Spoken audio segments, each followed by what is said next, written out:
Let me tell you guys something. And here's how you know whether you got a good relationship with your dad. Think back when you was like 16 or 17 and you was dating somebody you was wanting to impress, and you didn't want to drive your old piece of car on the date, so you kept begging your daddy to let you use his car. And you said, if you'll let me use your car, I won't drink. Liar, liar, liar. So he finally gives in and lets you use it. And you're almost home free. It's 2 o'clock in the morning. You dropped her off somewhere. Said, I'll be back. I'll get this car home. But just before you get home, the cops pull you over, take you in for driving under the influence, and tow your daddy's car. You're scared to death. You know your daddy is going to whoop your ass. You know he is. You've never been as scared in your whole life. You dread calling him. But even though you dread it and you're scared, it never occurs to you to call anybody else but your daddy. You tell the guys he's fingerprinting you down there, well, hurry up, I need to call my daddy. He'll come and get me. And here's what happens. Next thing you know, the years always go by quicker than we would like for them to, and you're 35 or 36. You got a family of your own. It's late Friday evening. You've mowed the grass, you got a cold beer in your hand, you settle down to watch a ball game, and the phone rings. And it's your dad. And his ass is in jail.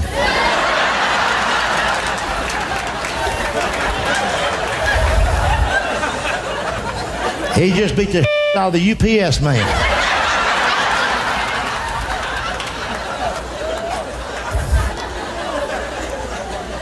He had told that driver once before, if you back on my wife's flower bed one more time.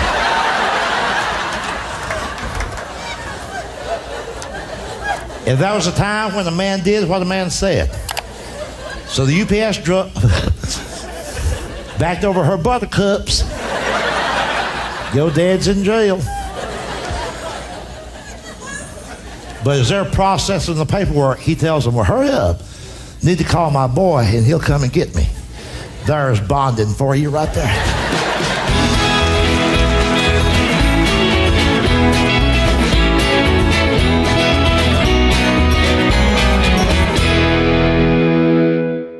You know how somber and sad the atmosphere can be when someone's passed away. Everybody kind of talks in whisper tones. And old people with a hearing aid, they talk too damn loud. And there's Grandpa, bless his heart, back there at the table trying to fix a sandwich. And next thing you hear is somebody going, who's shitting the mustard?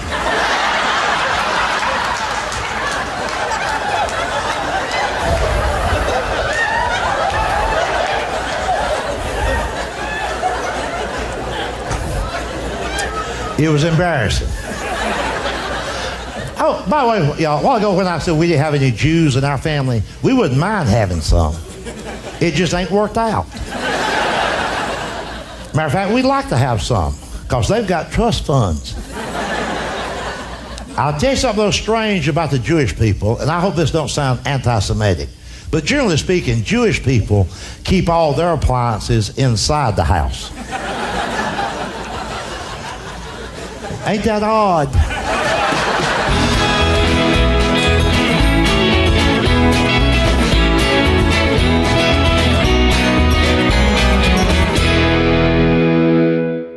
Is it just me, or does it seem like tornadoes in the news more than they used to be? I mean, every week there's a tornado somewhere. Of course, I'm from tornado country. I live in Georgia. And I know there's a lot of heartache, there's a lot of tragedy. We hate to see it on the news. But I got this theory I've come up with after a lifetime of watching news coverage or tornadoes. I believe there's a conspiracy to make those of us who live in tornado country to look ignorant on TV.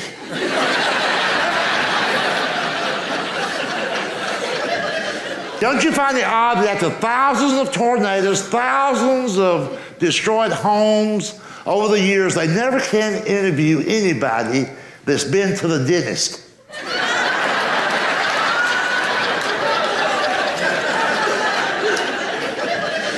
You have never seen on the evening news a tornado victim from a trailer park in a three-piece suit.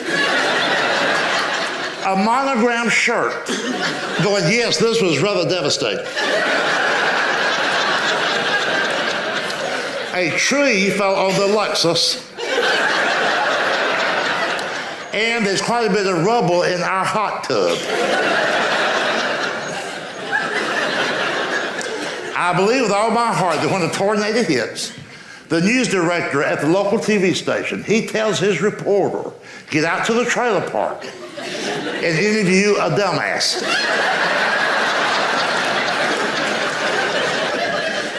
And try to find one who's married to a fat woman.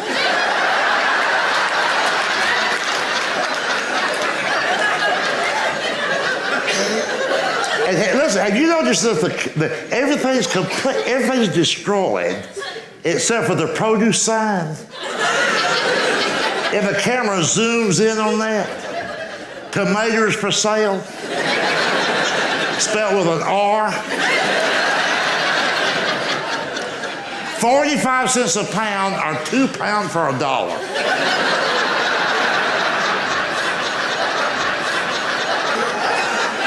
Now the whole world knows we can't spell, and hell, we can't add either. And here's the couple they interview. The husband, the head of the household, he's always real sickly, anemic looking, real frail, like 112 pounds. 108 without the belt buckle.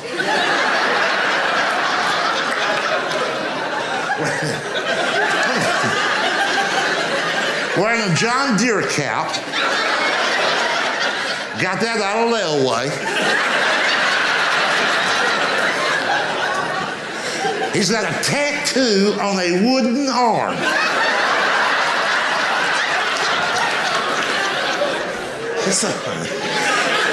He saw a sign at the mall, tattoo it while you wait.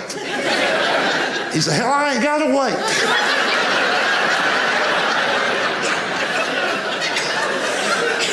Got a tire gauge in his pocket. That's in case the trailer don't seem level.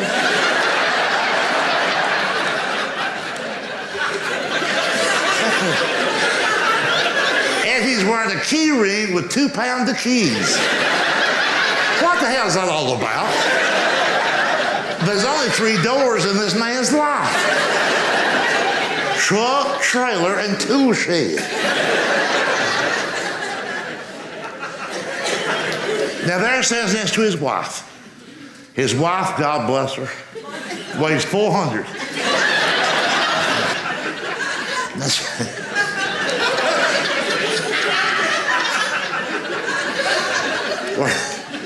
wearing those tight polyester pants. You know, little irrigation ditches and all.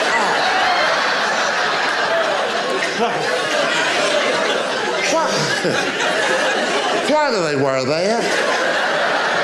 Don't they know how that looks? I know they're fat, but hell, they're not blind.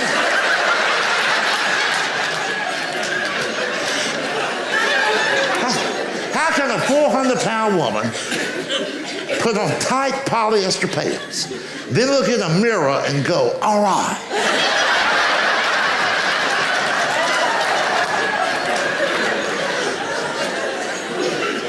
And she's always wearing...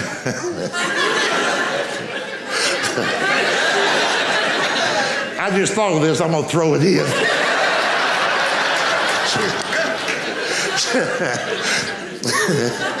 She's always wearing flip-flops.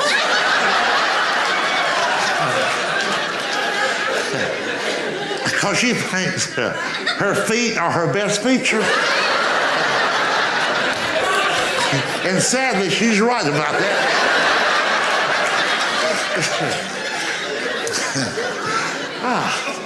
And she's always wearing a beeper. Let me tell you all about fat people and beepers. They should wear the old kind of beeper, the one that made a noise. They got these modern high-tech ones now. They don't make a noise, they simply vibrate. Well, trust me on this. If you weigh 400 pounds, you're missing calls.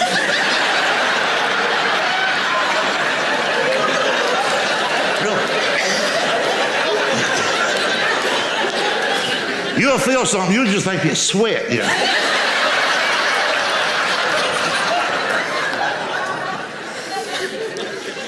And what does the guy always say about the tornado? I thought it was a freight train. There's not a railroad track within 100 miles. But this rocket scientist thinks the locomotive just made a left into his driveway. Folks, look, I am not the smartest guy in the world. But I can tell you this, if I was sitting in my den at home and just thought that there's a train somewhere near my mailbox, my financial would be out of that.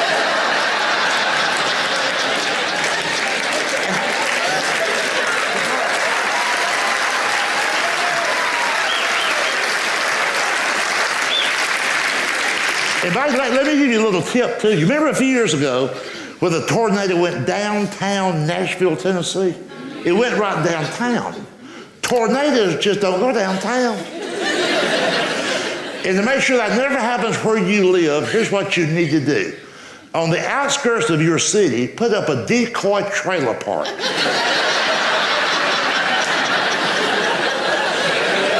That'll be like cheese in a trail.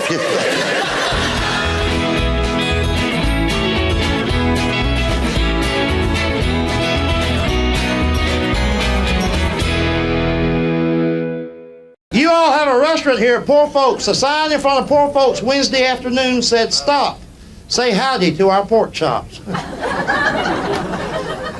Well, you know I turned around. Oh, this lady started talking about regular size, hungry size. I said, "Heck, lady, I ain't gonna eat them. I'm gonna talk to them, get them out of here." Signs are interesting. You ever drive through a neighborhood and you'll see a sign in somebody's front yard that says, "For sale by owner"? To me, that seems like a lot of wasted paint. Who else would be selling this man's house? I've never seen a sign that said "For sale by neighbor." Well, heck yeah, come on in. What's up, T? They're on vacation. They'll never know. Come on, get on.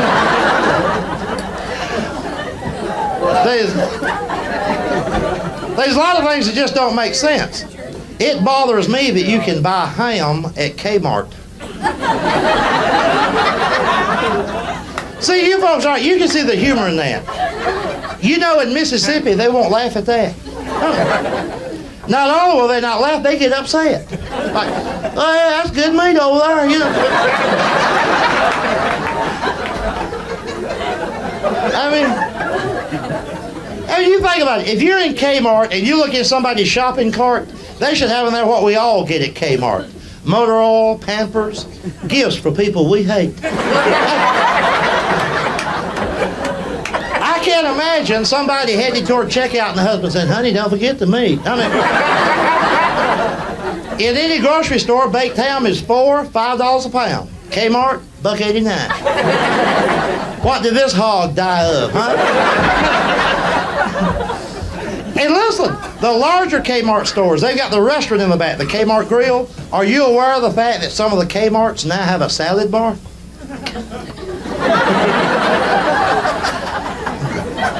Oh, don't that make your skin crawl?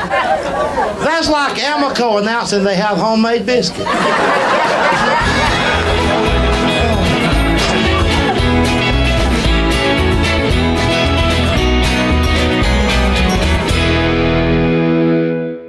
This is going to remind you of somebody you know. If they're no longer with you, it'll bring back good memories to you. Maybe your favorite aunt, your grandmother. You're the ones that you saw. Well, if you didn't see them on Sunday, you'd see them on special occasions. You know, Christmas Day, Thanksgiving, somebody's birthday. The big, wide, fat, overweight relative. The one we love so much. Get up from the supper table. First of all, though, everybody else is already up from the table. They're in the living room. She's still in the kitchen. And she would just yell to the next room, "I'll be there in a minute. I'm just going to get a biscuit and sop this up."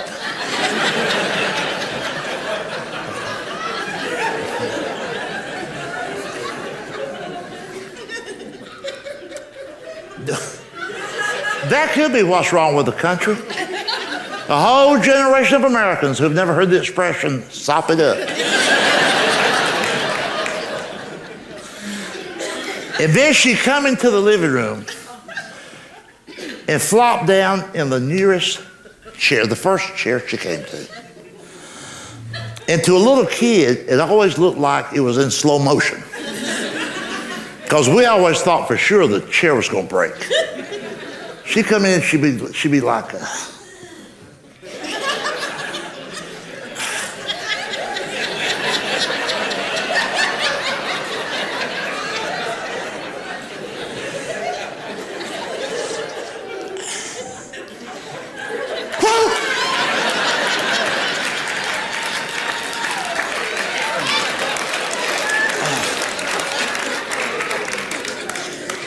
oh, Lord.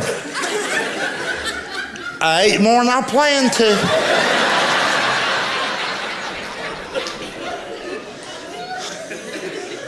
I think starting tomorrow, I'm going to go on some kind of a diet. Well, no, I can't tomorrow. Hell, we're going to Cracker Barrel tomorrow.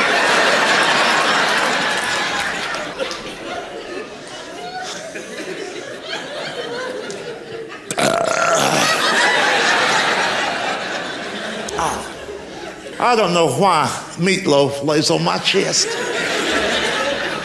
Seems like it's right there, won't go no further. Oh.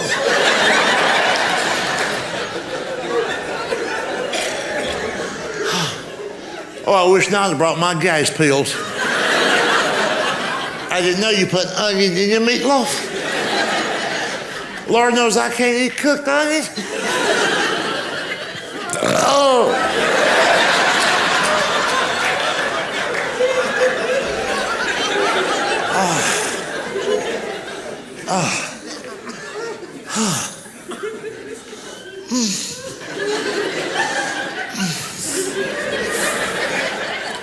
You know, I could have a hiatal hernia.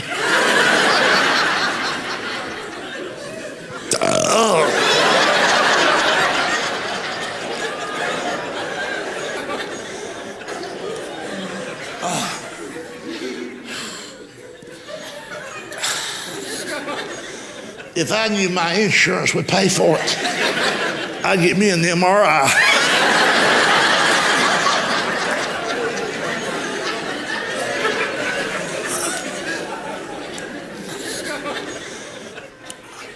Because sometimes the x-ray don't show everything on fat people.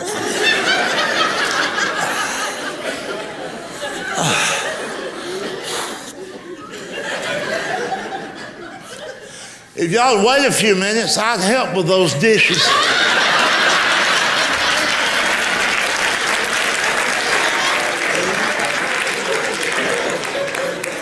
I just feel so lightheaded. I bet you my blood pressure's up. I had no business eating all that salt. Oh.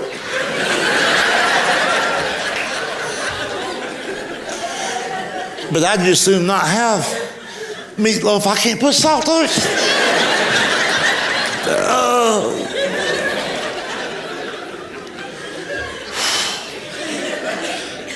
I tried some of that no salt, but it just didn't taste like salt.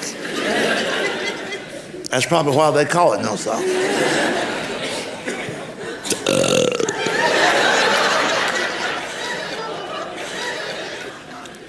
Whew. Is it hot in here or is it just me?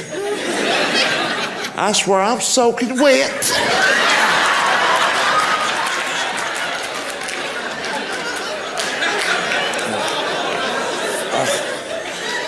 I hope it ain't my bladder.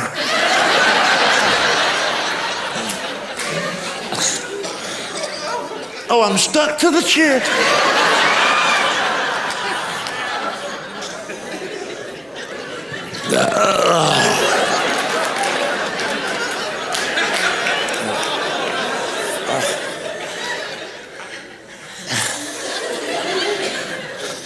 If you go into the kitchen, cut me a piece of that cake.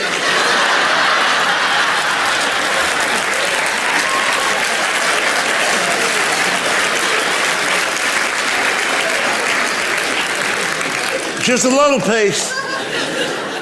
I've cut way back on my sugar.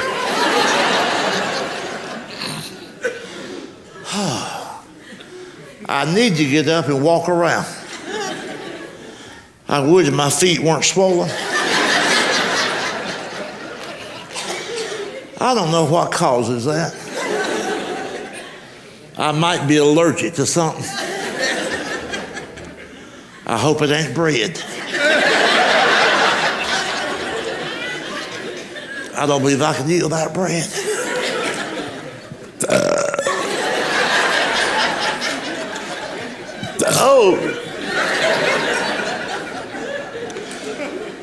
Oh, I hope I feel better before supper.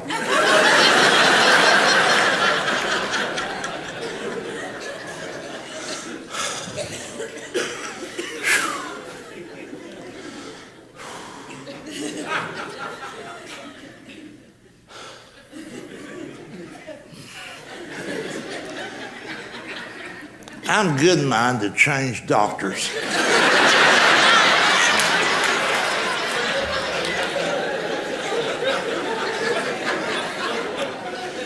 The one I'm going to now ain't doing me no good. Of course, his scales just go to 300.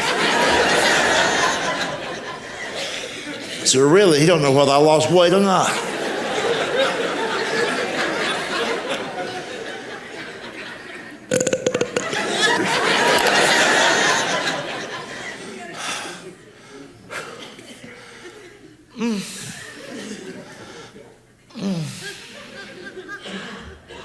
Don't throw that cornbread out.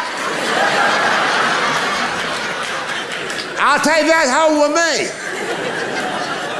Because Lord knows I don't feel like cooking.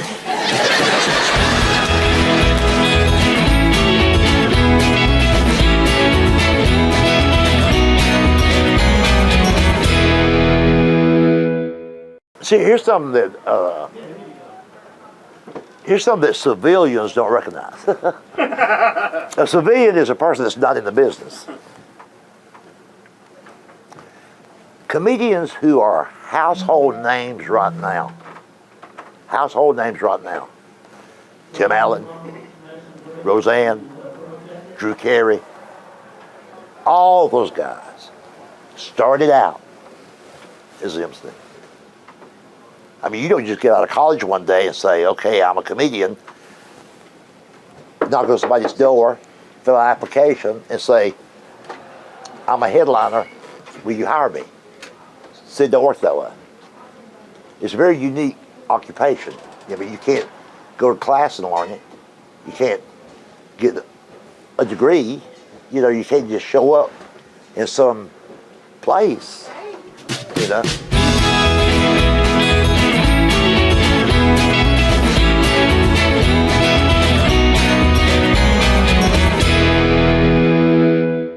And I know being average Americans, every day of your life, this thought goes through your mind at least once.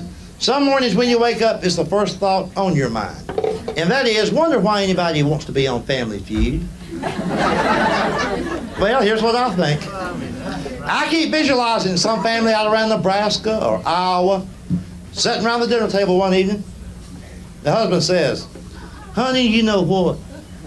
They ought to be a way that we can let this whole country know our family's illiterate. Now, wait a minute.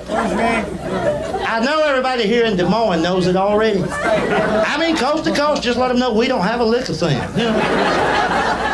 So you end up watching them on the show. The lady introduces everybody. Now, Richard, I'd like for you to meet our handsome son, Eric. And that makes you sit up straight because you can see Eric's ugly. Eric's a senior at UCLA. He'll be graduating this year. And you're thinking Eric's going to do all right on this show. He's going to college. Now, later on in the program, it's Eric's turn to answer. And we all know what tough questions they have on Family Feud. Now, see, once again, in Mississippi, that line won't work. Down there, when I say, you know what tough questions they have on Family Feud, the whole audience is going, oh, yeah, boy. Anyway, The question for Eric is, name one of the states that begins with the letter K. And of course, Eric is stumped on this. But just before the buzzer sounds, he says Connecticut. Am I upset with Eric? No. It's that family of his. Good answer. Good answer.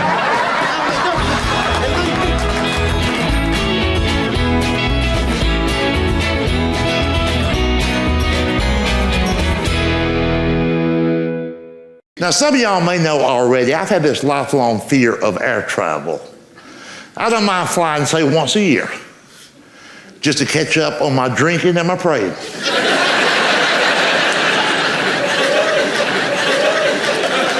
To me, there's no such thing as a safe airplane. At 30,000 feet, if something comes loose and falls off, it's pretty much over. It's not like you can go, shh. Where's that noise coming from?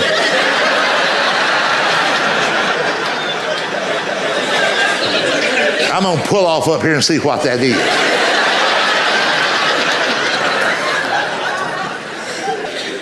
And they know it's not safe. That's why they overly brag about their safety features.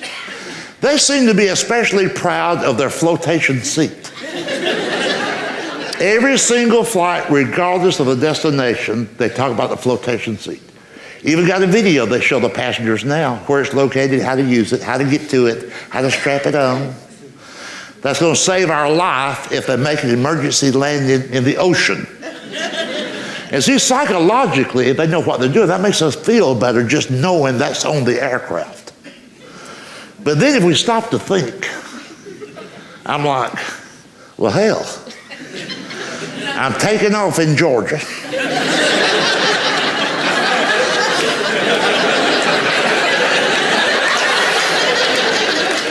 We're going to be landing in California. There ain't no damn ocean. If you want to make me happy, show me a seat that's going to bounce out of a cornfield.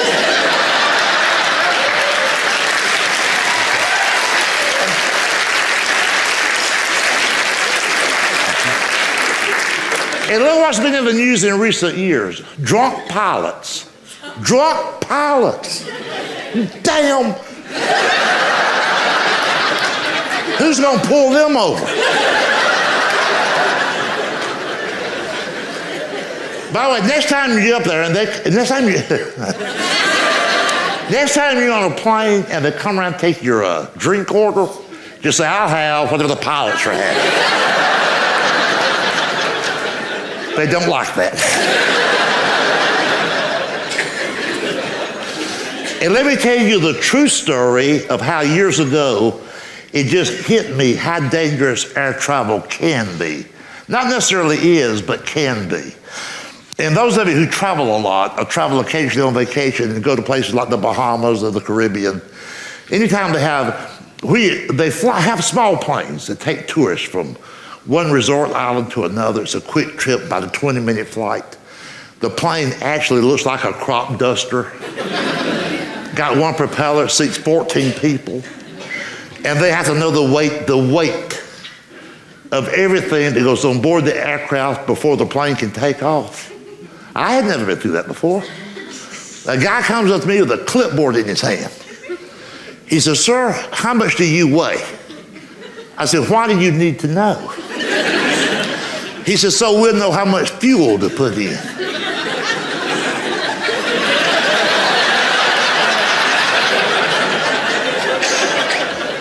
I said, fill it up.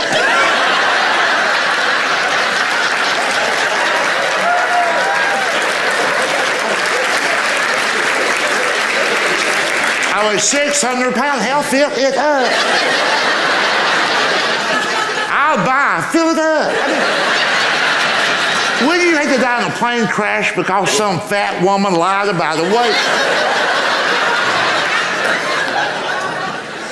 And hell, they'll do it too.